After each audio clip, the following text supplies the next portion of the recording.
Wellness welcome back to our channel origin of success.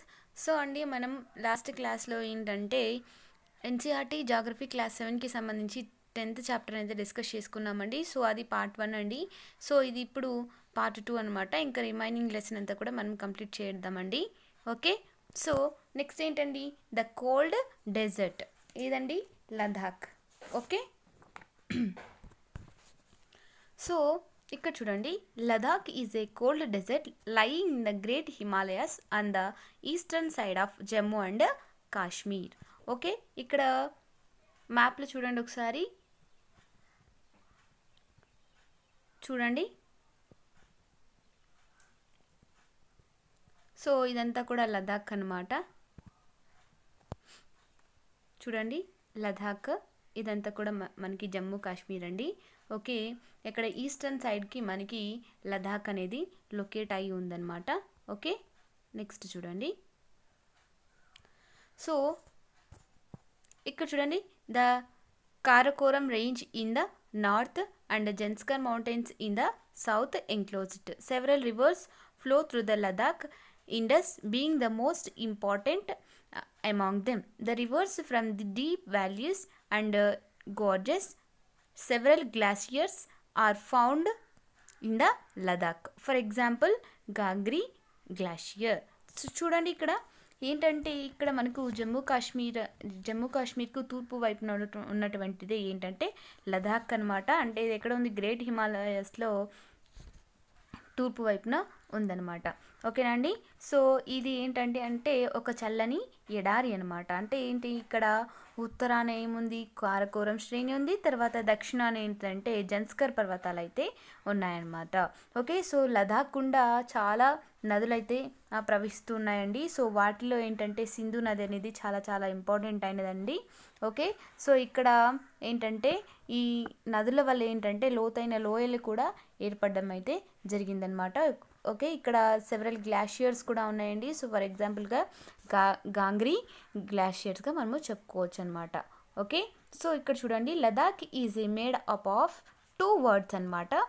చూడండి ఇక్కడ, do you know Ladakh is a made up of 2 words అనమాట.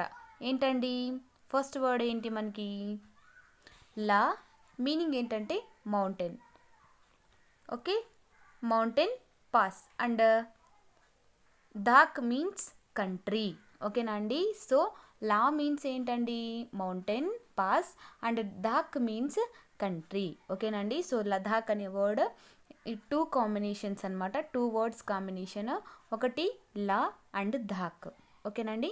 Next చూడండి. Okay, so next ఏంటంటే అంటే ఇక్కడ చూడండి, లదాఖ్లోని ఎత్తైన కార్గిల్లో సుమారు 3000 మీటర్ల నుండి కారకోరంలో 8000 మీటర్ల వరకు ఉంటుందన్నమాట.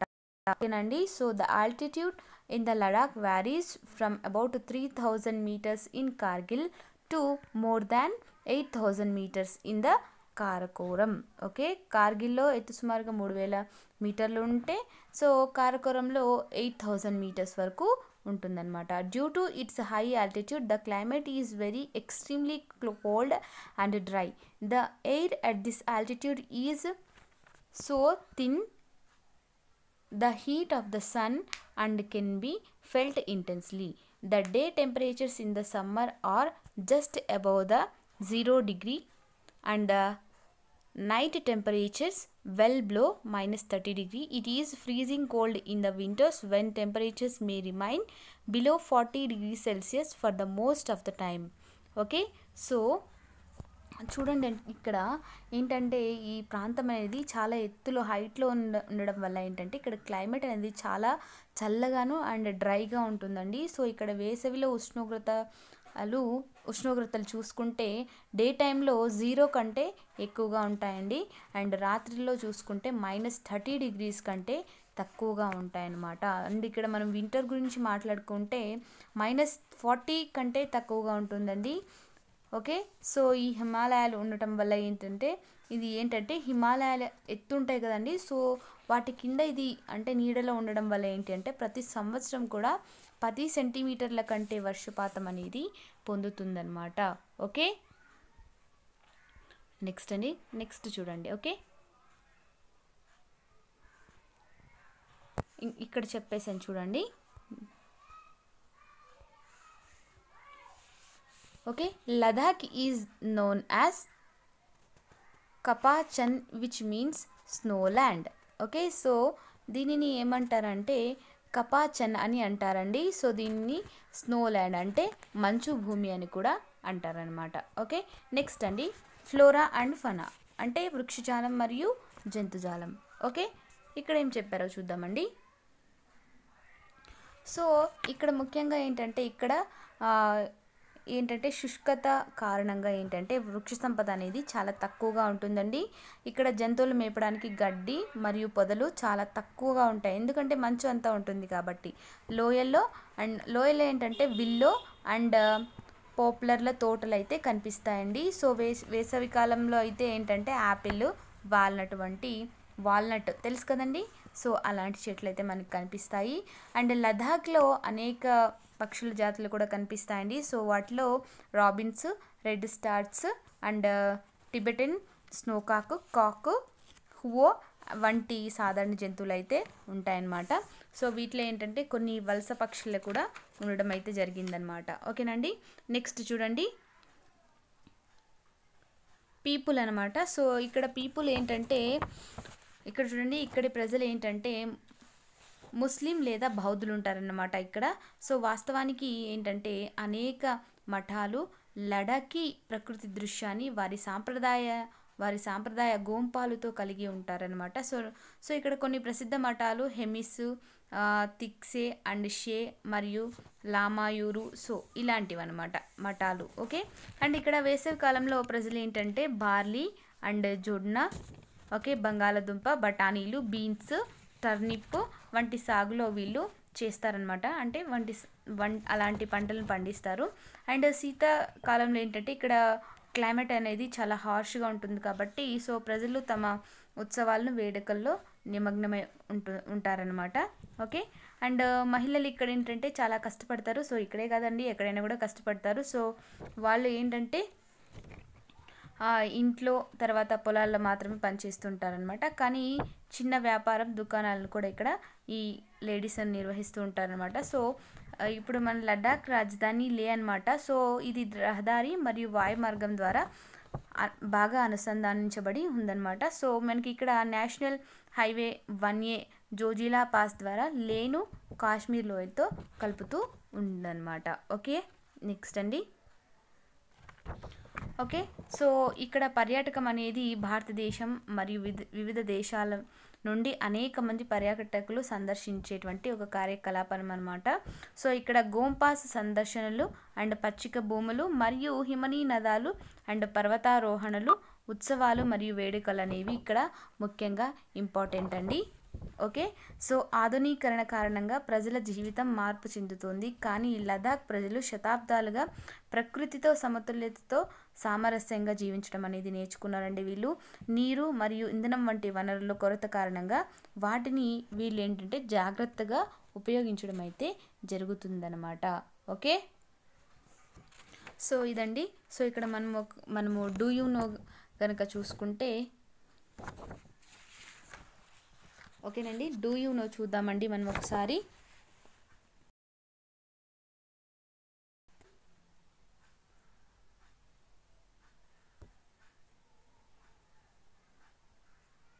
సో ఇక్కడ చూడండి,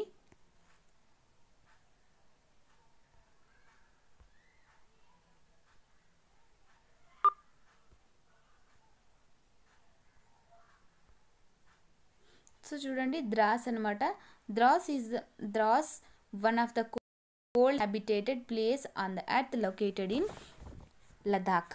అంటే ద్రాస్ అనేది భూమిపై అతి శీతలమైన నివాస స్థలాల్లో ఒకటి ఎక్కడ ఉందండి, లదాఖ్లో ఉందన్నమాట. ఓకేనండి, నెక్స్ట్. ఓకే, ఇది చెప్పాను కదండి. నెక్స్ట్ చూడండి, the chiru or the Tibetan antelope is an endangered species. It is hunted for its wool known as Satouche which is light in weight and extremely warm. అంటే ఏంటంటే ఇది చిరు లేదా టిబెటన్ జింక్ అనమాట. సో ఇదేంటంటే ఎండేంజర్డ్ స్పీషియస్ అనమాట. అంటే ఏంటి, అంతరించిపోతున్నటువంటి జాతి అనమాట. ఇదేంటంటే ఇది షాహూస్ అనే పిలువబడేటువంటి ఒక వూల్ కోసము ఇది వీటిని వేటాడడం అయితే జరుగుతుందనమాట. సో అందువల్ల ఇది ఎండేంజర్డ్ స్పీషియస్గా మారిపోతుందనమాట. ఓకే, సో దీని యొక్క ఉన్ని అనేది చాలా తేలికగా మరియు చాలా వెచ్చగా ఉంటుందన్నమాట. సో వరల్డ్ వైడ్గా దీనికి చాలా డిమాండ్ అయితే ఏర్పడడం అయితే జరిగిందనమాట. సో ఇలా వేటాడడం వల్ల అది ఎండేంజర్డ్ స్పీషియస్గా మారిపోయిందనమాట. ఓకే, నెక్స్ట్ చూడండి ఇక్కడ, the finest cricket bats are made from the wood of the willow trees. ఓకేనండి, చూడండి విల్లో ట్రీస్ నుంచి ఏంటంటే మనకు క్రికెట్ ఆడతారు కదండి. సో ఆ బ్యాట్స్ ఉంటాయి కదా. సో ఆ బ్యాట్స్ని ఎక్కడి నుంచి తయారు చేస్తారంటే ఈ విల్లో ట్రీస్ ఏవైతే ఉన్నాయో, సో ఆ విల్లో ట్రీస్ నుంచి వచ్చినటువంటి వుడ్ ఉంటుంది కదండి, దాని నుండి ఆ బ్యాట్స్ అనేవి తయారు చేయడం అయితే జరుగుతుందన్నమాట. ఓకేనా అండి. నెక్స్ట్ ఇక్కడ చూడండి, మనాలి లే హైవే క్రాసెస్ 4 passes రోచా అండ్ ఏంటంటే ఇంకొకటి లుంగలచా, ఓకే, అండ్ టాంగ్లాగ్లా. ఓకే, సో ఇవన్నమాట. ఇవి ఏంటంటే the highway opens only between July September when snow is cleared from the road. So ఇక్కడ చూడండి, మనాలి లే హైవే 4 పాస్లు అనమాట. ఏంటి, రోహ్తంగ్లా, బారాలప్చోలా అండ్ లుంగ్చంగ్లా అండ్ టాంగ్లాగ్లా. ఓకే, ఇవి ఏంటంటే ఈ 4 passes ఏంటంటే రహదారి నుండి మంచు క్లియర్ అయినప్పుడు ఇవి ఎప్పుడు మాత్రమే ఓపెన్ చేస్తారంటే జూలై సెప్టెంబర్ మధ్య మాత్రమే ఈ హైవేలు అనేవి ఓపెన్ చేయడం అయితే జరుగుతుందన్నమాట. లేకపోతే మామూలు టైంలో అయితే ఇక్కడ అసలు వెళ్ళడానికి కూడా ఉండదన్నమాట. సో ఇంకా రిమైనింగ్ టైమ్స్లో వీటిని క్లోజ్ చేసి మాత్రమే ఉంటుందన్నమాట. ఓకేనండి. సో ఇదండి మన 10th లెసన్ అనేది. సో ఇంకా మనం నెక్స్ట్ క్లాస్లో ఎయిత్ క్లాస్ అండ్ ఫస్ట్ చాప్టర్ని అయితే డిస్కస్ చేసుకుంటామండి. థ్యాంక్ యూ అండి. Thanks for watching. Have a nice day. Okay, ఇంకా మీ ఫ్రెండ్స్ ఎవరైనా ఉంటే వాళ్ళకు కూడా మన వీడియోస్ అనేది షేర్ చేయండి. ఓకేనా అండి. Thank you. Thanks for watching. Have a nice day.